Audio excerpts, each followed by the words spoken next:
One of Us Next, Chapter 3, Knox, Wednesday, February 19th. I scanned the half-off clothing rack next to me with a feeling of existential dread. I hate department stores. They're too bright, too loud, too crammed, full of junk that nobody needs. Whenever I'm forced to spend time in one, I start thinking about how consumer culture is just one long, expensive, planet-killing distraction from the fact that we're all going to die eventually. Then I sucked down the last of my $6 iced coffee because I'm nothing if not a willing participant in the charade. That'll be $42.60, hon, the woman behind the counter says when it's my turn, picking up a new wallet for my mother, and I hope I got it right. Even with her detailed written instructions, it still looks like the 12 other black wallets I've spent too long debating between them. And now I'm running late for work. Probably doesn't matter since Eli Kefner doesn't pay me or most days, even though I'm there. So I pick up my pace after leaving the Bayview Mall, following the sidewalk behind the building until it narrows to nothing but asphalt. Then, after a quick glance on my shoulder to make sure no one's watching, I approach a flimsy chain-link fence surrounding an empty construction site. There's supposed to be a new parking garage here going into the hillside behind the mall, but the company building it went bankrupt after they started. A bunch of construction companies are ready to take over, including my dad's. Until then, the site is cutting off what used to be a path between the mall and Bayview Center. Now you have to walk all the way around the building and down a main road, which takes 10 times as long, unless you do what I'm about to do. I duck under a giant gate of the fence and skirt around the half-dozen orange and white barrels until I'm overlooking a partially constructed garage and what's supposed to become its roof. The whole thing is covered with thick plastic tarp, except for one landing with a set of metal stairs along one side leading to the part of the hill that hasn't been dug into yet.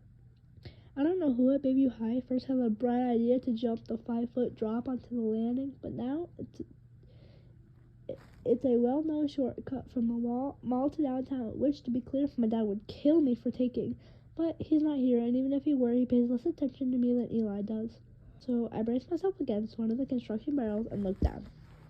There's just one problem. It's not that I'm afraid of heights, it's more that I have a preference for firm ground. When I played Peter Pan at drama camp last summer, I got so freaked out by getting flung around on a pulley way below me, barely 2 feet off stage. "You're not flying, Knox," the production manager grumbled at every time I swung past him. "You're skimming at best." Alright, I'm afraid of heights. I'm trying to get over it. I stare down at the wooden planks below me. They look 20 feet away. Did somebody lower the roof?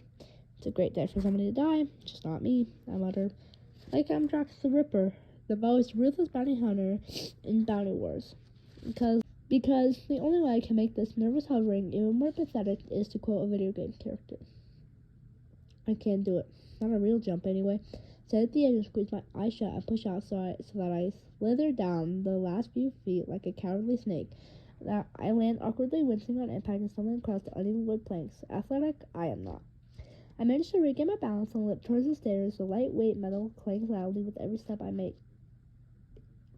As I make my way down, I heave a sigh of relief once I hit solid ground and follow what's left of the hillside to the bottom fence. People used to climb over it until somebody broke the lock. I slipped through the gate and onto a tree grove at the end of Bayview Center. The number 11 bus to downtown San Diego is idling at the depot in front of Town Hall.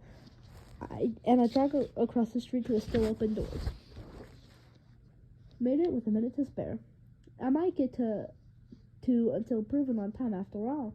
I pay my fare, sink into one of the last empty seats, and pull my phone out of my pocket.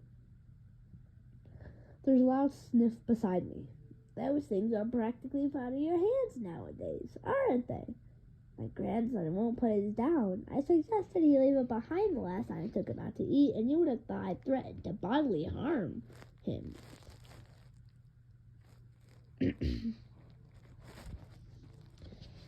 I look up to a pair of watery blue eyes behind bifocals, of course. It never fails. Every time I'm out in public, there's an old woman nearby that starts up a conversation with me. Maeve calls it the nice young man factor. "You have one of those faces," she said. "You have one of those nice..." Maeve calls it nice young man factor. "You have one of those faces," she says. "I can tell you won't be rude."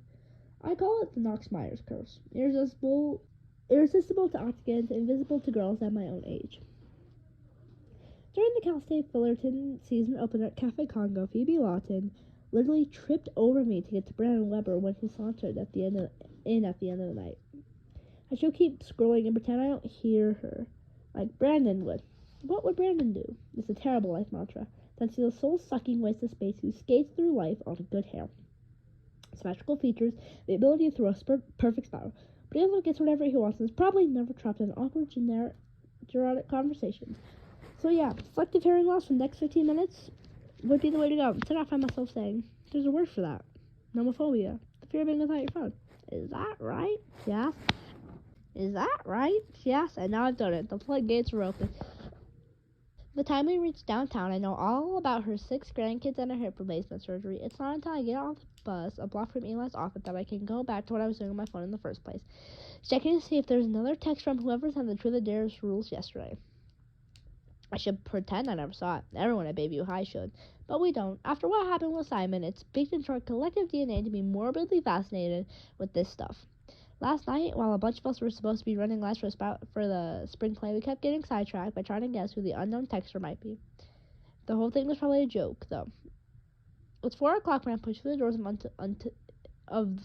Until Proven's office building. Well, the past 24-hour deadline for whoever's supposed to be playing the game to respond, and the latest Simon wannabe has gone silent. I passed a coffee shop in the lobby and take an elevator to the 3rd floor. Until Proven is at the far end of a narrow corridor next to one of those hair replacement clinics that fills the entire hall with a rank chemical smell. Balding guy comes out of its door with his forehead unevenly dotted with wispy tufts of hair. He lowers his eyes and sings past me like I just caught him buying porn.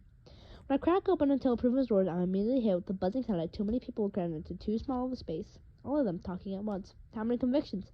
12 that we know of, but there's gotta be more. Did anybody call Channel 7 back? 18 months, then released, and right back in. Knox, Sandeep guy, a Harvard law grad who started working for Eli last fall, barrels towards me from behind an armful of red folders stacked up to his nose. Just the man I was looking for. I need 40 employer kits compiled and sent out today. Sample kits on top along with all the addresses. Can you get these out for me for the 5 o'clock mail run? 40? I raise my eyebrows as I take the stack from him. Till Proven doesn't only defend people who Eli and the other lawyers think are wrongfully accused.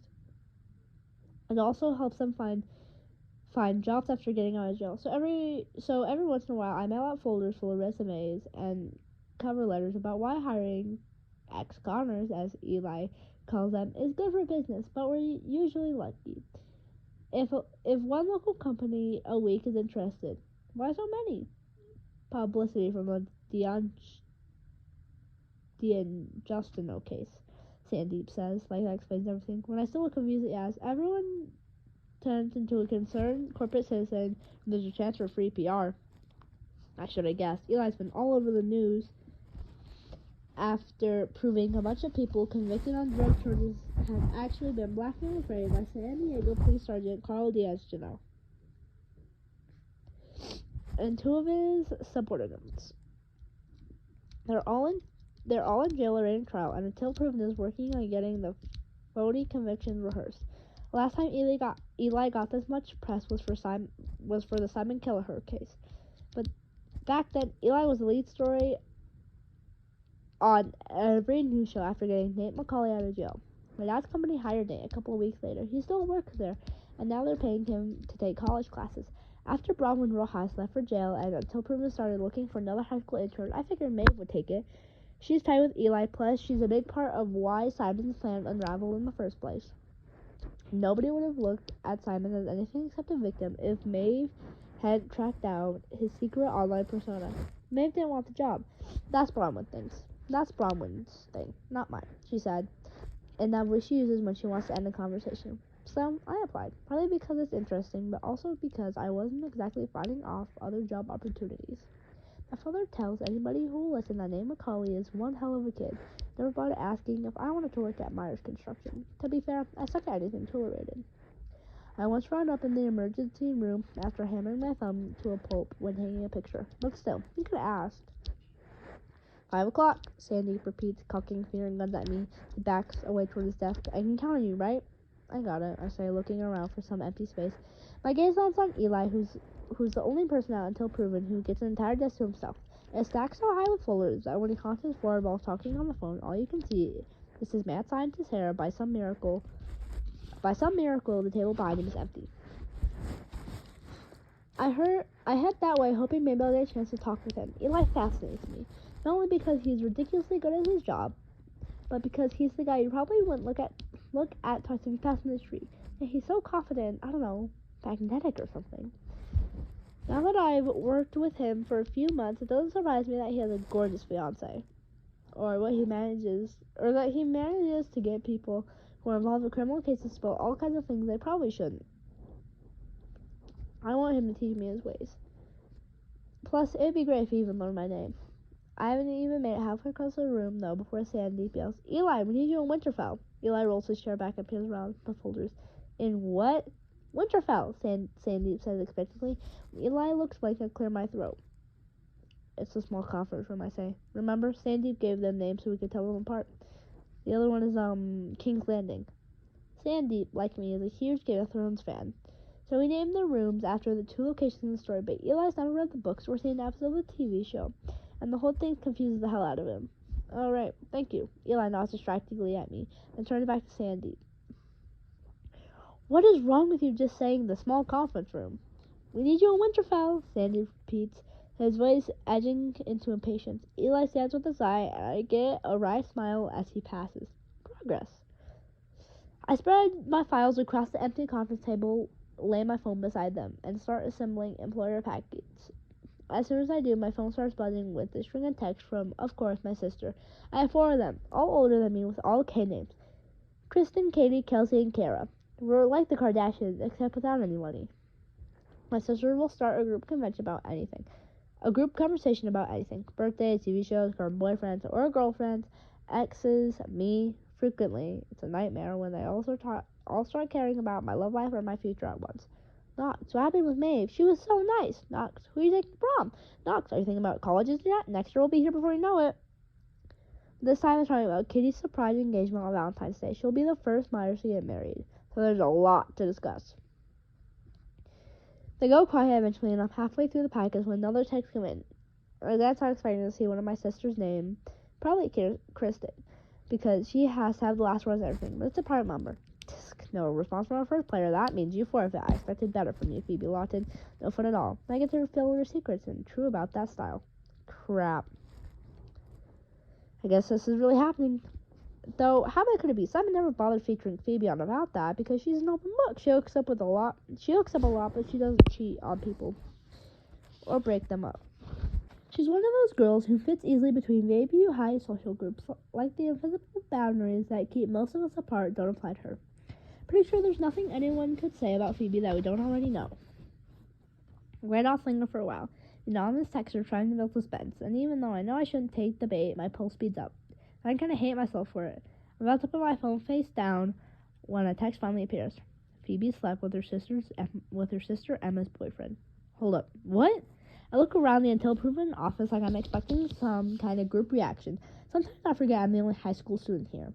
Everybody ignores me since they have shit to deal with that actually matters. So I look back at my phone. It's gone dark and I press the home button to reactivate the screen. Phoebe slept with her sister Emma's boyfriend. This can't be real. First off, does Emma Watson even have a boyfriend? She's one of the quietest, least social girls in the senior class. As far as I can tell, she's in an intimate relationship with her homework, and that's it. Plus, Phoebe wouldn't do that to her sister, right? I mean, I don't know her well, but there are rules. My sister would draw blood over something like that. More texts appear right after the other. What's that, baby? You didn't know? Shame. You're behind on your gossip. Here's a little advice for the next time we play. Always take the dare.